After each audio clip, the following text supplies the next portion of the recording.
Hey everybody, if you are enjoying our Unglamorous Truths, then head over to Apple and Spotify and leave us a 5-star review. It is one of the best ways for new people to come and join the party. So please like, subscribe, and follow us on YouTube, TikTok, and Instagram, and enjoy this episode.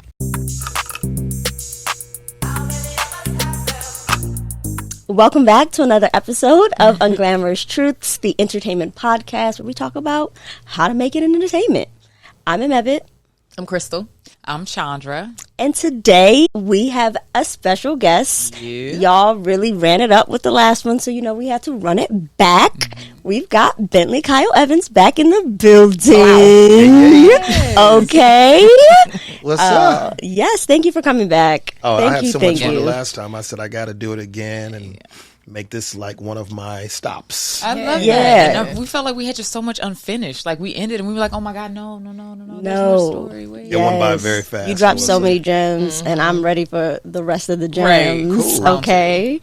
But before we get into it, I want to like a little kickoff fun question. What would be the theme song to your life? Ooh, wow.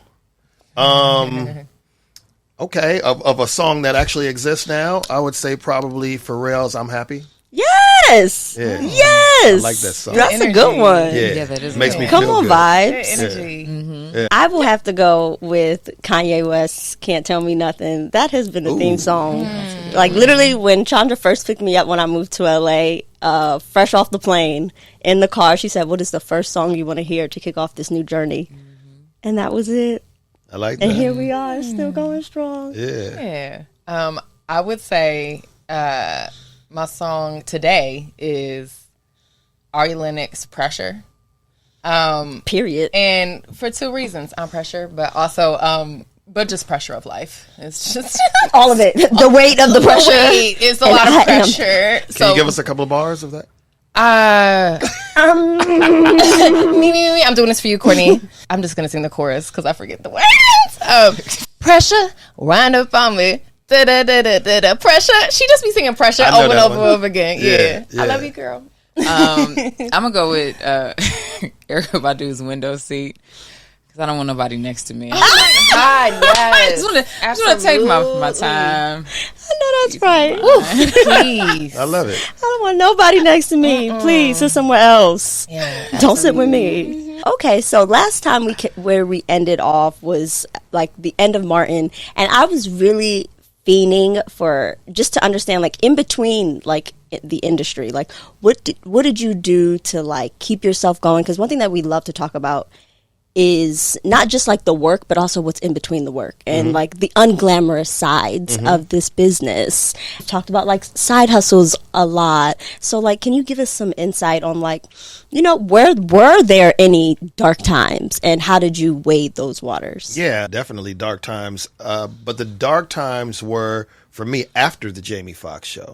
Oh. See, I had no break in between Martin and the Jamie FOXX show. As a matter of fact, they overlapped by a year. Oh. So I was running both shows at the same time in the last season of Martin and the first season of Jamie FOXX, which you can do that when you're in your 20s. you got that kind of energy, you know what I mean? So I did that, and then after the Jamie FOXX show was a trip. Hollywood has this trick that they play on all of us, and you guys should be very aware of that. It's not that they do it intentionally. It's just that once the machine feels like they've gotten all that they can get from you or the best of you, then they're not really interested in you anymore. They don't kick you out of Hollywood, but it's just like, the desire for you and your work and your thoughts are no longer at the forefront of their thoughts. So, for me, it was like I'm with CAA at the time. I did about 10 years with CAA, and I'm, in my mind, I'm like, I'm with the biggest agency out here. Yeah, I'm doing it, right? And then, because they give you nice Christmas gifts every year, CAA Christmas gifts, and then those gifts turn into donations in your name and stuff like that. And then the gifts just stop. And then you go, am I still with them? I don't even know if I'm still with CAA. And then you try to call your old agents, and it's like, Joe's going to get back with you. And you're like, tell him Bentley's on the phone. Yeah, it doesn't happen. So as time just kind of went on for me, I found myself kind of saying, I'm doing this on my own terms. I'm taking some time off for myself, which I would never do again, but I'm just going to take some time off. And, I did it. I made some good money. I did all right. And I took my foot off the gas. Never take your foot off that gas. And I did that, and I found myself in one of those positions where the next group of young black writers were coming up, and they were like, yeah, Bentley, almost like you're a relic. And I'm like, I'm 30. Right?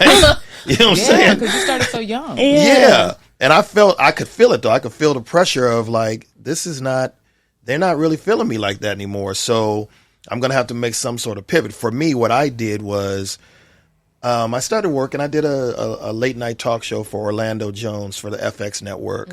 And I consulted on that, and it was kind of fun, but I didn't feel like I was flexing my artistic, opinion on anything. It wasn't my show.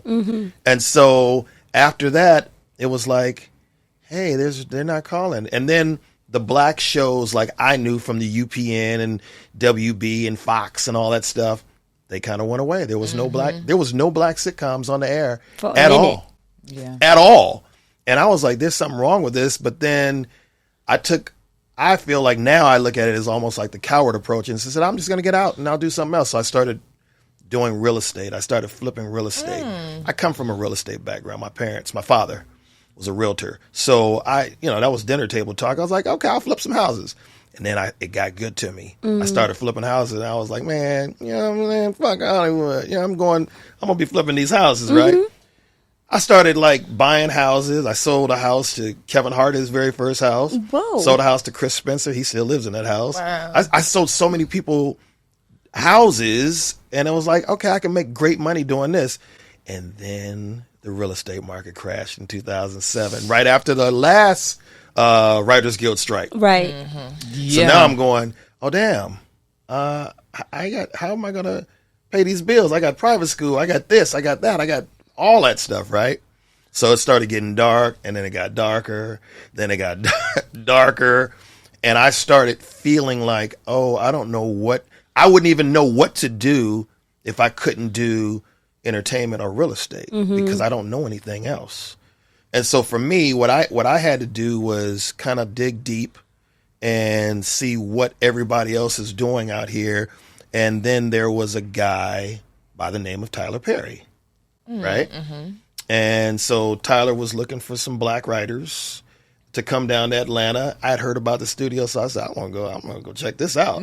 I got the what is the Willy Wonka golden ticket? Yeah. I got the golden ticket. And I went down there, and I was so impressed by what he had done. Now, this was not the studio where he is now. This was his last studio, and it was impressive. Because around what year is this around? This is probably around 2008. Got you. Okay. Yeah, when he's doing Meet the Browns the first season, and I think he had done a few seasons of House of Pain or something. I didn't know much of Tyler. I had met him before, and he specifically asked for me to come down. So I said, okay, cool. And so once I got down there, I was like, this is incredible. But in my mind, this is his lane. I couldn't do this. And then I met another gentleman while I was down there. I don't want to take up too much time, giving that explanation. But I met this guy, a friend of mine named Will Hollins. He became a friend of mine. And he said, hey, man, we know who you are down here. You should be doing that Tyler Perry stuff. Let me show you what I got. And he takes me and he shows me this studio that he made out of a warehouse. And I was blown away by it when I saw it. And I was like, I could do that. Yeah. So without being too long and drawn out, it gave me the ideology to come back to LA and figure it out and do my own thing. So I became an independent. I became an independent that will still dip my feet in the Hollywood pool from time to time, but I love having it my own way by being an independent. So that's what I did to get out of those dark days, because if I hadn't been thinking like that, I probably would be somewhere stuck in a menial job somewhere. I always make a joke. I always go, I got a big fear. My fear is becoming a sky cap at the airport. Let me tell you why. Yeah, let me tell you why. Because the Sky Cap is a respectable job, right? They get good tips, and it doesn't have any prerequisites. And I'm going, I can go get a job as a Sky Cap. If it came down to it, I could go load some bags on. How many bags you got with you? Huh? Come on, get you to the front of the line. Right, you know what I'm saying? And I was like this. I don't want that. Yeah, I don't want that. So I say all that in jest, but the reality of it is, it's like, what do you do? What's the pivot? And my pivot was to take what I learned in Hollywood and now apply it and do it for myself, as opposed to doing it for a group of executives that run studios and stuff like that, because you can do it. You guys are doing your own podcast. You guys have your own equipment. You guys have everything that it takes to make content. So why do I have to do it for the big studios? Because they're never going to pay me my worth. What were there any challenges or things you kind of had to learn on the spot, transitioning from being with the majors, with the big studios, to going independent? Yeah, you have to forget everything that you thought you knew, right? It's because it's a whole different mindset. When we're working for the big studios and the big networks, we learn how to do things a specific way, right? And we get a little brainwashed into thinking, no, it can only be done like that. You can't do that. And it's like, why can't you? And so you have to unlearn everything that you learned. And you keep the principles, the basics, but everything else, the rules, those rules don't apply anymore, because now it's you against the world. Right, you thugging. You thugging. You know what I'm saying? I can't tell you about how many nights been on the Warner Brothers lot, and they come in after you finish working and they come vacuum your office. Your office is immaculate the next day, and you're going, who did that? Some fairy dust, little fairies came in and cleaned up. And then when you start your own thing, you got to clean the bathroom. You got to, now you're cleaning up after everybody, and you got to lock the doors, and because it's yours now. And so that's what a lot of people are afraid of when they're in the industry and they're working and thriving. And now they're going, now what do I do afterwards? Oh, I don't want to go down there. I don't want to have to do that. I don't want to lock no doors. Well, I don't either, but I had to do it in order to make the transition. You know what I mean? So, you have to think differently when you're doing it for yourself. You have to learn the real basics. Like, have you ever just thought about this for a second? When you're on a movie set or a TV set, have any of you all ever walked up and just said, let me just go push this wall. Let me go knock on the wall. We don't do that, right? Because we're not used to doing that. It's like, why would I do that? But when you're doing it on your own, you start going, hey, you know what? I've been doing this for so long. I don't even know what the walls were made of. Yeah. They're made of wood, Luan, which is plywood. Oh, so then you start going, you mean I can build this set?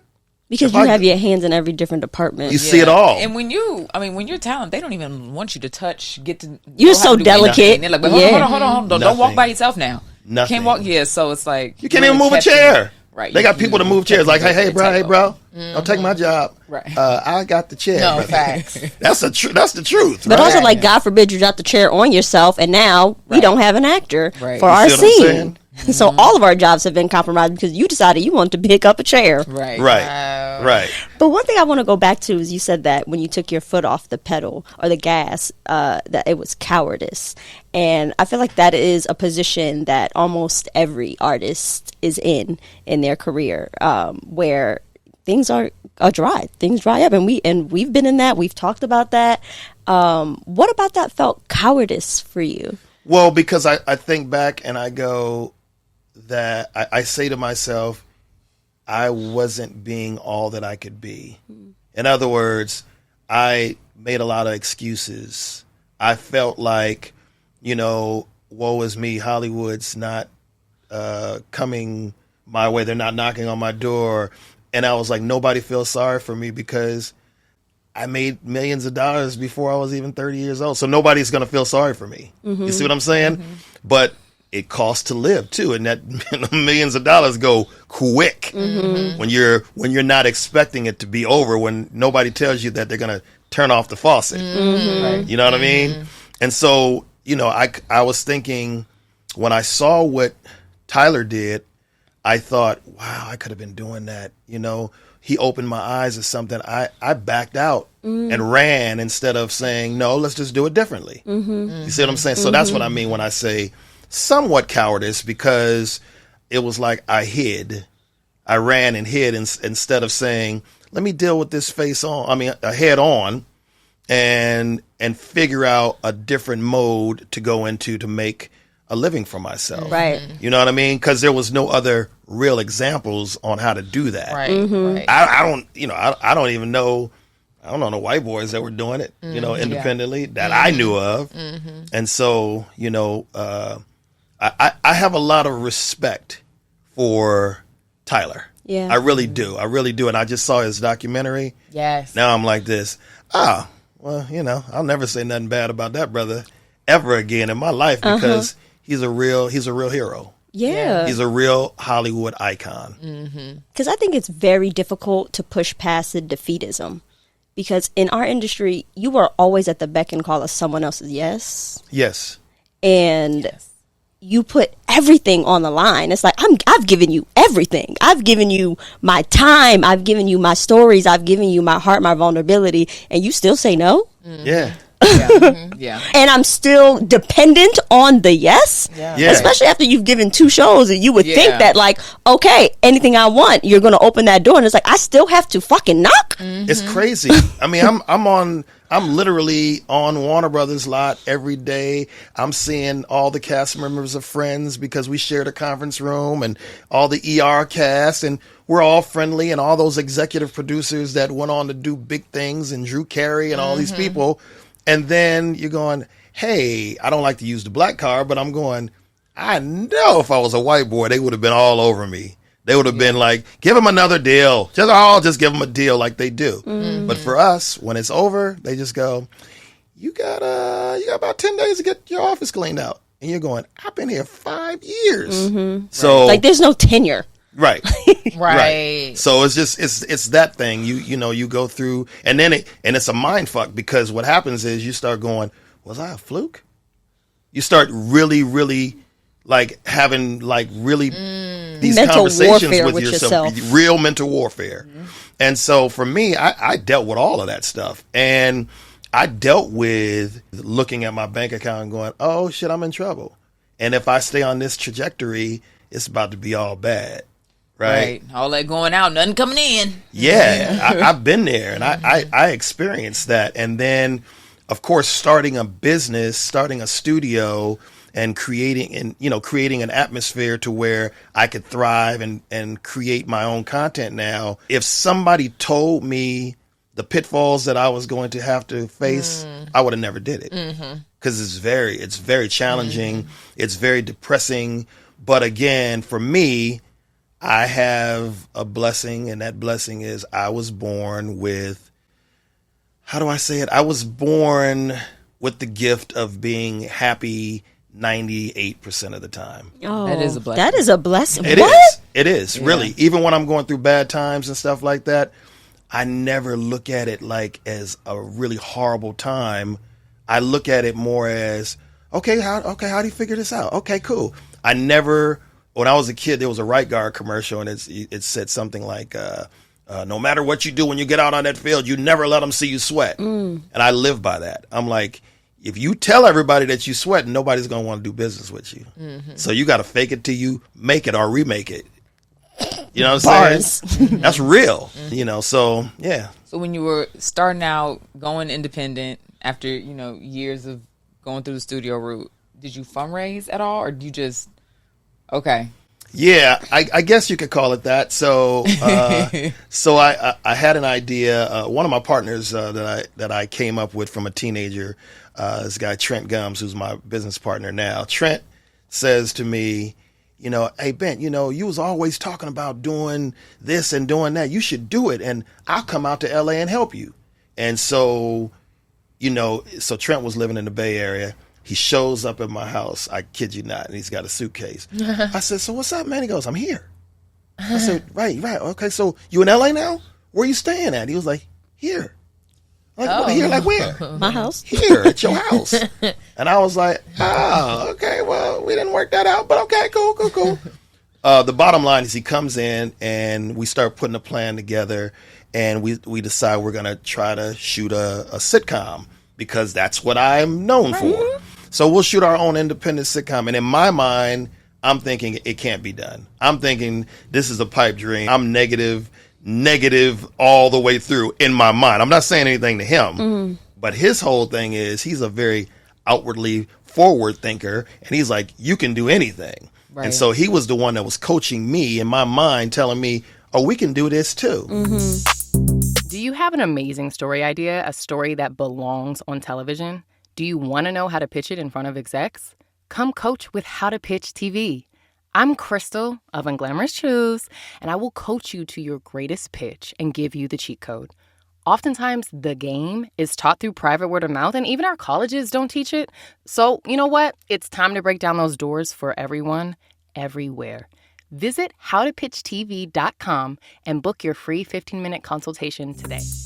So we know people. We know everybody. We can go get a space and we can shoot this. We ended up shooting our show Love That Girl at Raphael Sadiq's music studio. And we just kind of put everything together and just said we can do this. So what ended up happening was there's only so far you can go until you need to get that fundraising, like you just said. So I'm at a Lakers game and I see, is it Lakers game or Laker game? You the native. I am, but I just had to think about that for a second. Are they the Lakers? There's a Lakers, but is it a Laker game or is it the Lakers That's a great game? fucking question. See? If you know, let us know. Let us know. Let us know. I digress. Anyway, I'm there at the game and I see a guy named Jeff Franklin. Jeff Franklin was the executive producer, creator of shows like Full House, Hanging with Mr. Cooper, a bunch of different shows. And I see Jeff. And I just said, you know what? I'm about to holler at Jeff for a minute. I didn't know him that well, but we knew each other. I said, hey, Jeff, you want to get back into TV? He goes, nah, my days in TV, it's over. I said, dude, there's a new way of doing things independently. He goes, I don't believe in it, but I'd love to hear what you're talking about. He said, come up to the house, we can talk about this. I go up to his house, creepy ride up to the house. He lives in the house, trivia. He buys the house where the Charles Manson murders took place. Wait, hold on. Wait a minute. Is this off Topanga Canyon Road? No, it's off of Benedict Canyon. Okay. Well, a short story. I'm not going to go down the ropes of it all, but I ended up staying in an Airbnb that is where the Charles Manson murders happened. And I didn't know because they don't list it on the Airbnb, and it's in Topanga. Okay, so there were a lot of there were multiple. That's true. Yeah, the Jeff Franklin's house was the house where Sharon Tate got murdered. Okay, and so when you see the movie Once Upon a Time in Hollywood, it was leading up to the murder at that house on Cielo Drive. Okay. So he lives on Cielo Drive. But again, I digress. Yes. I go up to Jeff's house. It's amazing. All I could think of is there's some dead heads around here somewhere, but we're not going to worry about that. We eat, and Jeff goes, now tell me what you were talking about. So I tell him about an idea that I had to do this show. Now, mind you, before I went, I had convinced myself that in order for me to make people believe in my vision, I have to write my vision. And I can't just write my vision as some pilot script. I got to write my vision the way I see it. And so I wrote 10 episodes of this show as if the show existed already. I had never heard of anybody doing that. Probably was people, but I had never heard of anyone doing that. And so I said, you know what? I'm going to sit down here and write this series. I'm just going to take a month off. I don't want to talk to nobody. I'm not shaving. I'm just going for it. Right? 10 episodes in a month? What? And I wrote them. And then I got my sister to write a couple episodes and different people that I knew that had been writers in the game to write some stuff with me. And so when I went to see Jeff, I was prepared because obviously we know that, preparation meets opportunity meets success, right? So I was prepared. So when I went to see him, that was the opportunity. And I said to Jeff, look, I want to shoot these 10 episodes and I'm trying to get some money to do it. And he goes, how much you need? I said, about about 300,000. I have never asked nobody for nothing in my life. Right. Never, except for my parents, right? Yeah. And so I'm like, about 300,000, but I'm straight facing at him. Like, like I put it out there. I'm not going to, 300. Right? And he goes, for 10 episodes? That's impossible. So you're basically telling me you could do it for $30,000 an episode? Yeah. I said, if I have to. He goes, I like your confidence, but I don't believe that that can happen. I said, okay, cool. Well, thank you, man. Thank you for taking the lunch. He goes, but wait a minute. I tell you what, if you're willing to tell me that you'll walk away from this 10 episode idea and you tell me that you'll do 4 good episodes, I give you $150,000. I said, I believe I can do 10, but 4 it is. Okay. Right. So now that was my first round of fundraising. Mm-hmm. So once I got that money from him and that commitment, it was so funny because when people see you doing things, now they want to get on board. Of course. So I had another guy named Jeff Clanagan, who is Kevin Hart's business partner now. I tell Jeff what I'm doing. He comes over to Raphael's studio. He sees the sets. He sees that I'm moving forward. He writes me a check on the hood of his car for like $25,000. We never did no paperwork, nothing. He just goes, I believe in you.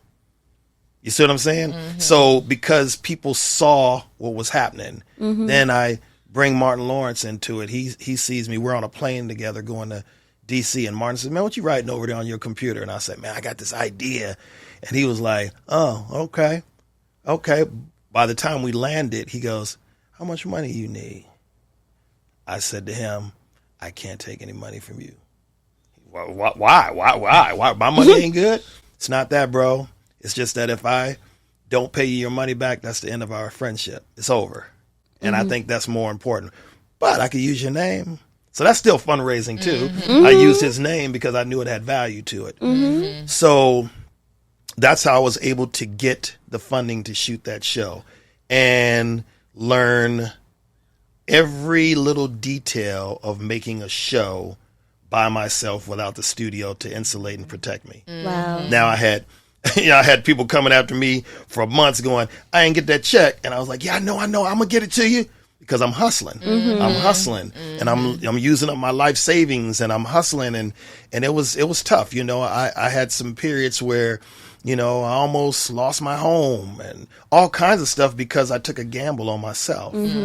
And it took quite a while for it to really pay off. I would say it took me, I started doing the independent thing in 2009.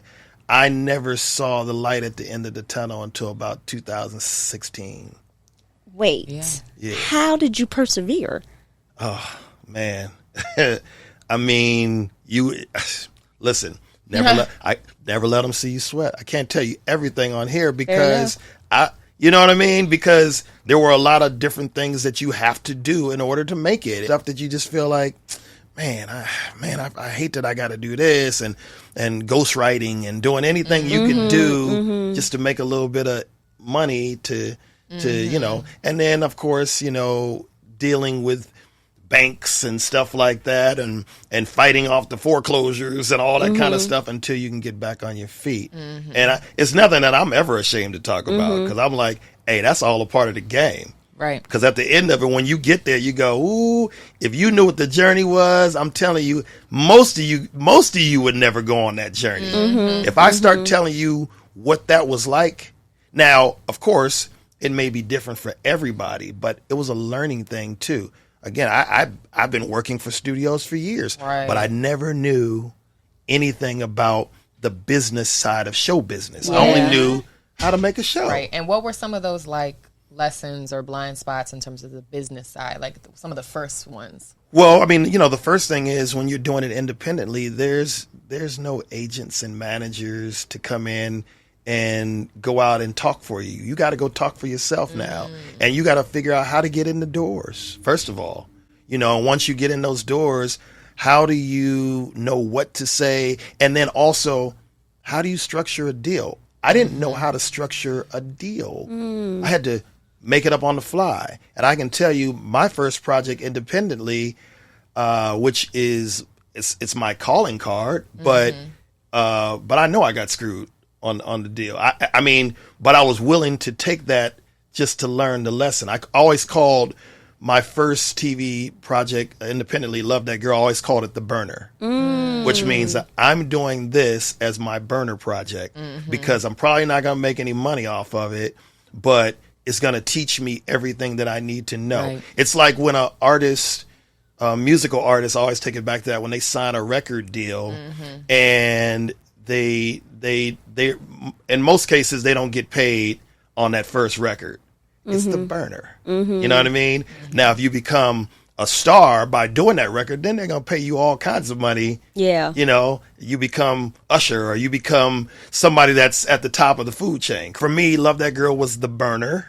And through that period, I learned everything from post-production myself. I had never edited anything, but I had to sit there and learn it with a friend of mine who became my number one editor and one of my business partners now.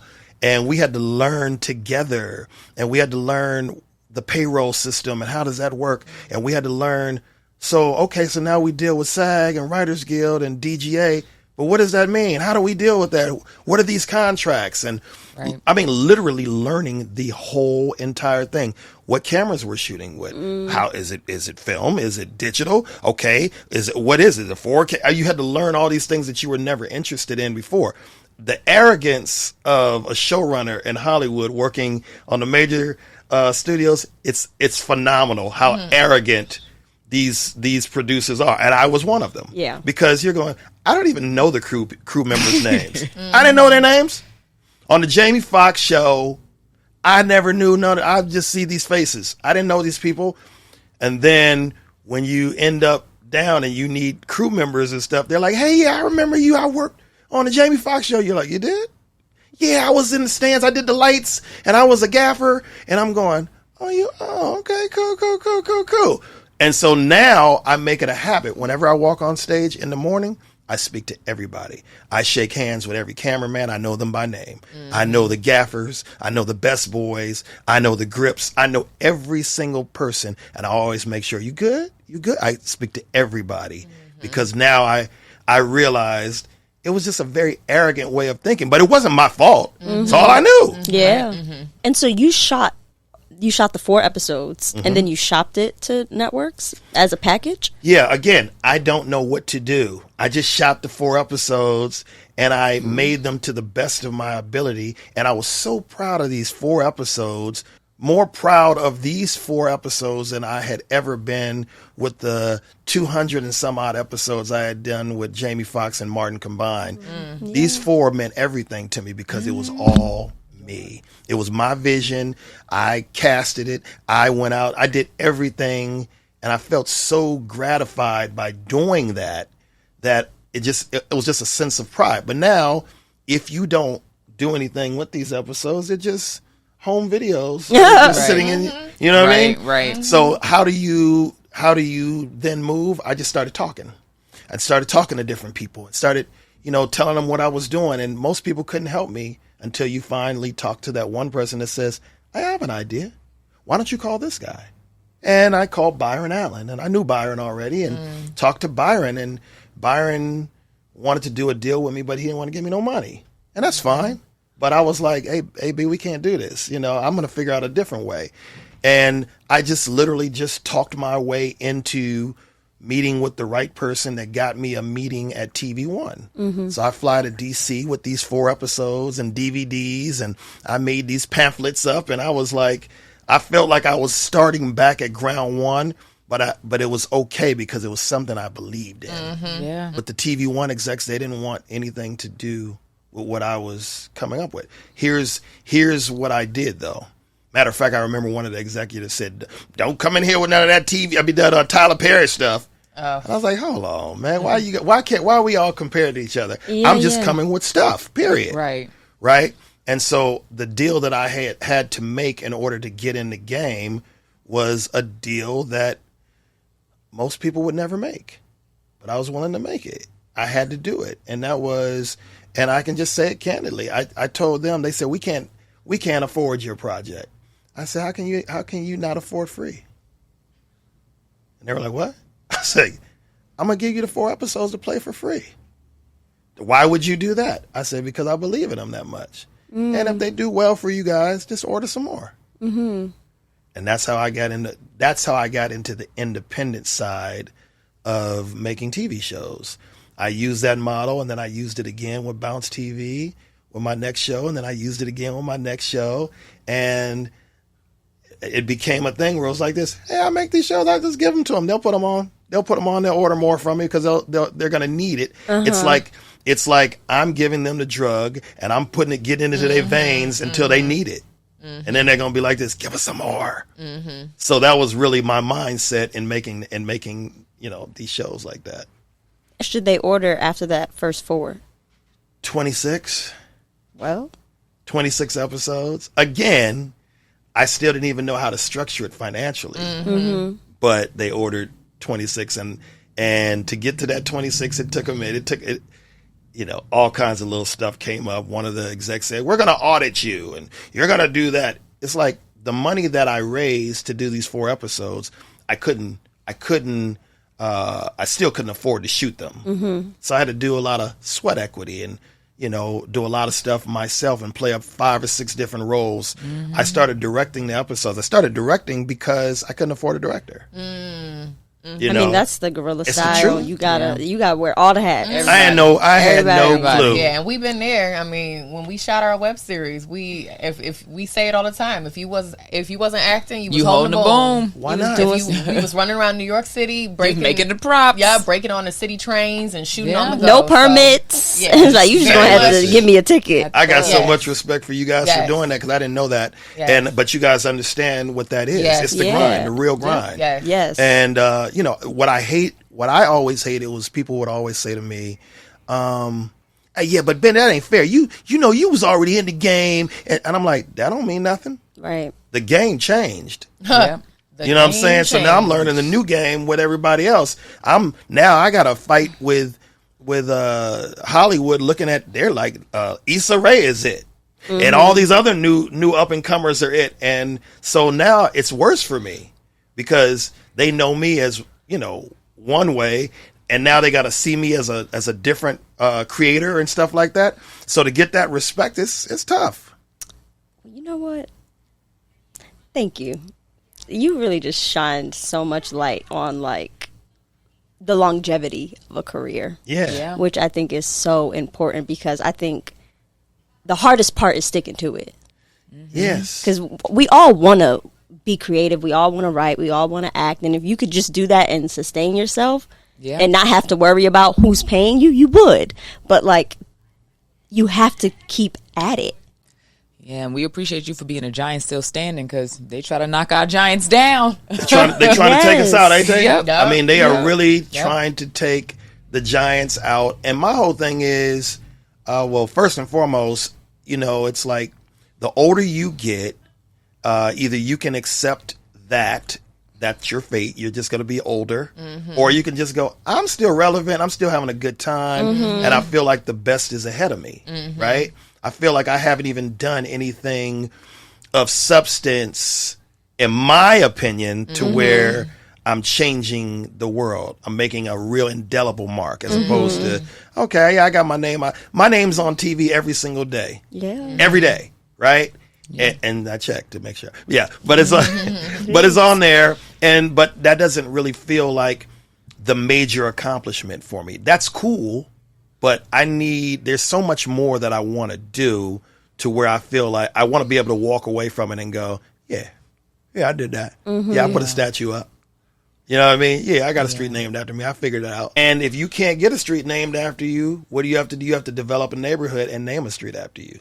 By any means. That's just the way I think now. I love that. I love that. You got to think like that.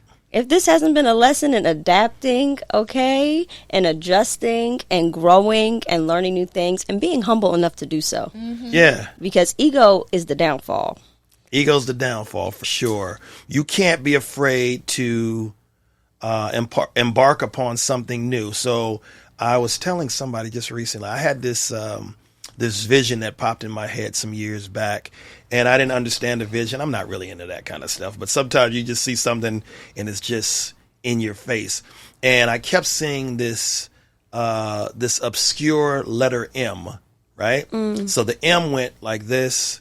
It was a peak, then it came down, then it went up to a higher peak, and then it came back down. And I couldn't figure out what this image that kept, like haunting me was.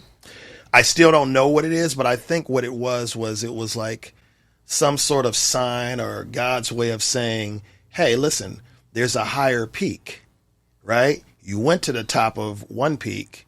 Now, in order to get to that next peak, that higher peak, you have to figure that out. And so my mindset was, in order for me to get to that higher peak, there's two things I can do.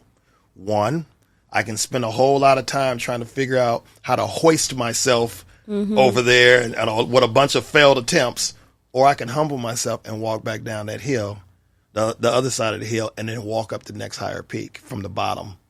And I think that's what that image was that was burning in my head. I love that. I love that. Thank you so much for coming back. We really, really appreciate you. Yeah. My spirit is so full right now. I love it. Yes. I love it. I love talking about the experience. And with that, I'm Amebet. You can find me at Amebet Bayene. I'm Crystal. You can find me at _Chris. I'm Chandra. You can find me at Chani. And I'm Bentley. You can find me at Bentley Evans on pretty much every platform. And we are Unglamorous Truths. You can find us at Unglamorous Truths, and you can stream our podcast wherever you find yours.